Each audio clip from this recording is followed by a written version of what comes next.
Da da da da da da da da da do do do do do do do do. It was the year of our Lord 2007, in the month of November, that I sat in the doctor's office and got my diagnosis of breast cancer. December brought around surgery. January brought around an appointment with the doctor that gave me the results of that surgery, which said, oh, by the way, we're going to surgery again. March took me back to surgery, and by April, it was time to start chemo. Chemo lasted until August.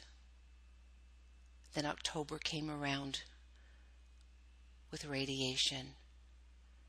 But it was also in October of 2008 that I met this lady. It was a lady who had begun calling me back after my second surgery, and she called me faithfully. She invited me to what was called a support group, and she would call and we would chat. She was a voice on the other end of the phone. I never got to meet her, never saw her face, but neither did I ever attend a support group meeting. For my life had been thrown into a washing machine. The lid had been closed, the cycle had been turned on, and I was so into my world of what was happening to me. It was busy, very busy, and the cycle kept going. There was chemo, and there were days on the couch, and then there was a break, and there was radiation. And in the midst of all of that, this lady continued to call me, and we would chat. I don't remember that she said a whole lot to me, other than she was my connection to someone who had walked this path before me. Oh, I knew cancer existed, many different kinds, in almost every family, all the time. But I had never been part of that world. When she called me in likely August, she invited me to what was called a weekend retreat. And I thought, man, I don't even want to be part of this club, let alone go to a retreat weekend. She was faithful in calling me.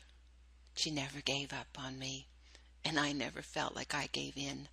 But on the other hand, she really wasn't asking for anything. She was just letting me know that she was there. So she invited me to that retreat weekend. I didn't know where to go, so she said, no problem, I will come and pick you up. So I packed my suitcase, and I waited by the door, and her car drove in my yard, and she parked it, and she turned the engine off, and she got out, and I walked out my back door to enter into a new part of this cancer world.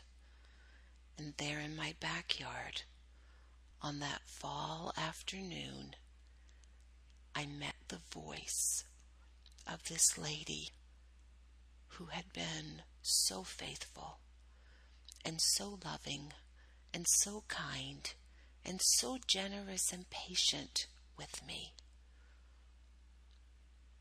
She opened her trunk. I put my suitcase in beside hers. We got in the car and drove off down the highway to my very first breast cancer retreat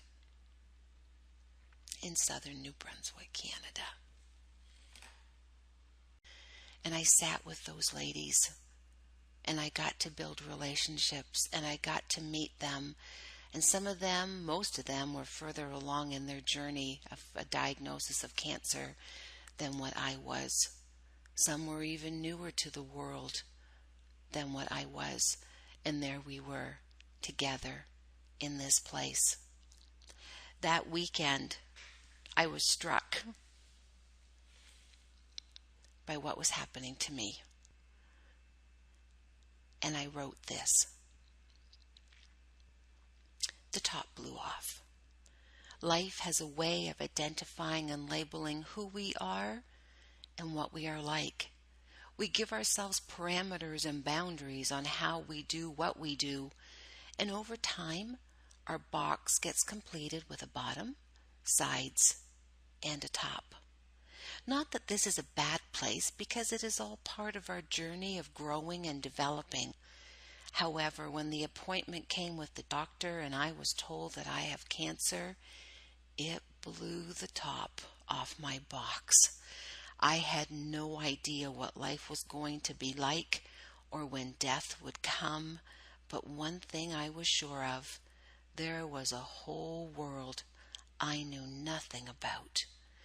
As appointments came and went and treatments have taken their toll, I am left with a new me.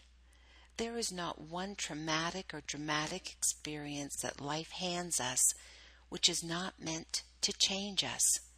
Cancer just happens to be one of mine that I did not ask for, nor would I have chosen.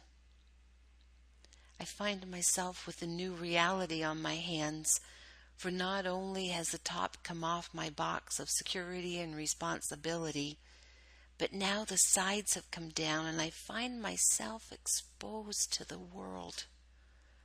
This new person that I am is strange to those around me as well as to myself.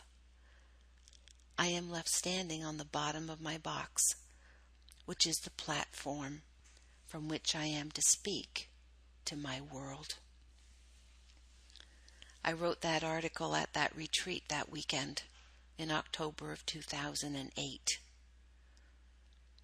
It's now October 2017, 10 years after my diagnosis of cancer. And in a few weeks, I'm going to that retreat group again. And I will see some old faces. Not old because of age, but old because our friendship goes back over the last 9 years. And there will be new faces. And sometimes this world is still strange. But it's been handed. I have accepted. And I will speak to my world now that I stand on the bottom of my box.